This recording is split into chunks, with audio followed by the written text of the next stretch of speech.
বোলপুর মহকুমা হসপিটালে বিষধর সাপ। বোলপুর মহকুমা হসপিটালে অপারেশন থিয়েটারে উদ্ধার হয় বিষধর সাপ। এই সাপ উদ্ধারকে ঘিরে হাসপাতাল এলাকায় চাঞ্চল্য ছড়িয়ে পড়ে। হাসপাতালের চিকিৎসক ও রোগীদের একাংশের অভিযোগ, হাসপাতালে ইঁদুরের দৌরাত্ম্য প্রবল। উল্লেখ্য, সেই কারণেই হয়তো বিষধর সাপের বাসা বেঁধেছে। এদিকে অপারেশন থিয়েটারে বিষধর সাপের উদ্ধারের ঘটনায় রোগী ও চিকিৎসকদের আতঙ্কে দিন কাটাচ্ছেন। পরে অবশ্য বিষধর সাপকে উদ্ধার করে নিরাপদ জায়গায় ছেড়ে দেওয়া হয়েছে, যদিও এই ঘটনায় হাসপাতাল কর্তৃপক্ষ চুপ করে আছেন। কাজী আমিরুল ইসলামের রিপোর্ট, এস নিউজ বাংলা।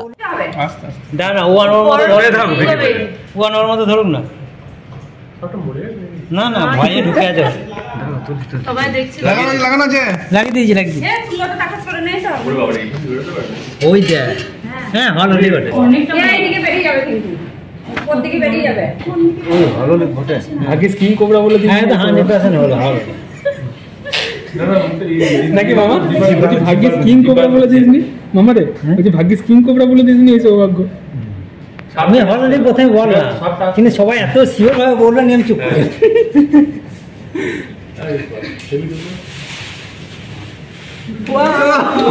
হাততালি হাততালি।